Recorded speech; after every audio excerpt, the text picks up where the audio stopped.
Good morning. I'm Eve Kahn. I'm the Co-President of Napa Vision 2050, and I want to thank you very much.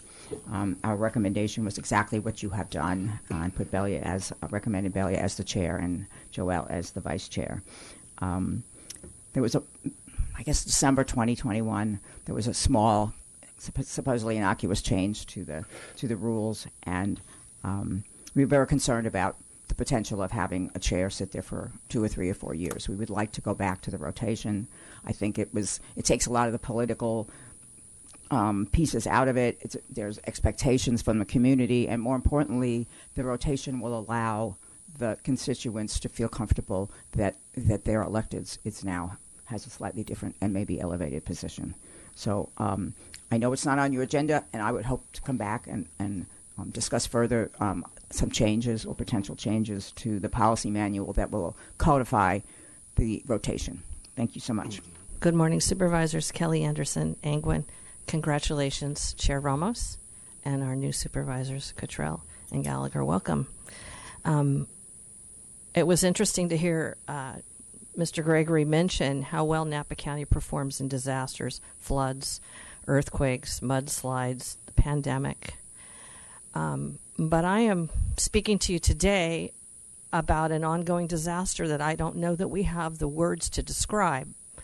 I am speaking to you today from a place I describe as a sacrifice zone.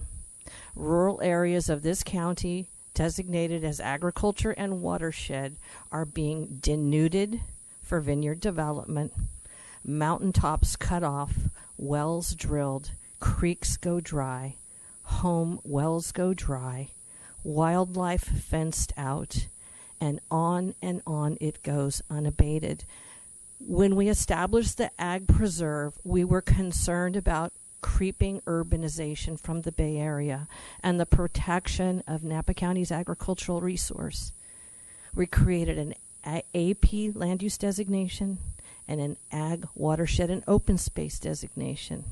The Ag watershed is a blanket designation across the hillsides of this county. But the watershed portion of AWOS is merely a holding place until a vineyard project is approved on the second floor. No one in this board created those policies that are downstairs, the conservation regulations.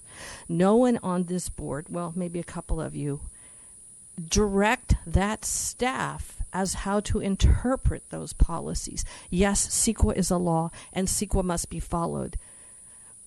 But the obscene product that is coming out of this second floor right now is not your desire. A project like the Lake Colleen Vineyard proposed at Linda Falls, which will be approved by your planning staff, and it is noted by that second floor staff, there are no significant environmental impacts.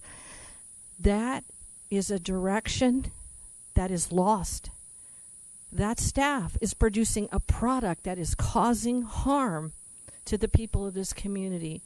Simonelli, Bremer, Davis, Abreu, these projects are rolling through that floor without your notice. So I'm going to have an ask today. I would like your planning director to come monthly and present to you a short report of the current projects that are rolling through here. And if I may, Belia Ramos, please, I'd like these meetings to be on Facebook Live, as your colleagues in Lake County are able to do. Thank you. Thank you, Ms. Anderson. Anyone else on public comment? My name is Liliana Karesh. I'm currently a sophomore at Napa High School, and along with Allison Bensick, I'm a co-leader of Napa Schools for Climate Action. So once again, on behalf of Napa Schools for Climate Action, we want to thank you for passing a climate emergency resolution last year. Our youth are at the most at-risk segment of the population. This is extremely unfair.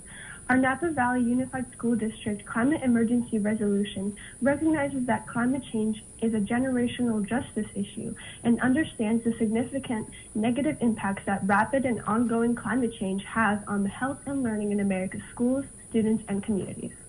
A study published last year in The Lancet, Young People's Voices on Climate Anxiety, Government, Betrayal, and Moral Injury, found that children surveyed worldwide, including in the U.S., felt inadequate governmental responses are associated with climate anxiety and distress. 10,000 young people aged 16 to 25 were surveyed. 59% of respondents were worried or very worried about climate change, and over 50% felt sad, anxious, angry, powerless, helpless, and guilty. Over 45% said their feelings about climate change negatively affected their daily life and functioning. Last October, we met with Congressman Thompson. He told us about his House Resolution 975, which he passed last year. It benefits the mental health of young people who are already suffering from the impacts of climate change. Schools for Climate Action students in Sonoma County helped him move it forward. This gives us hope that someone understands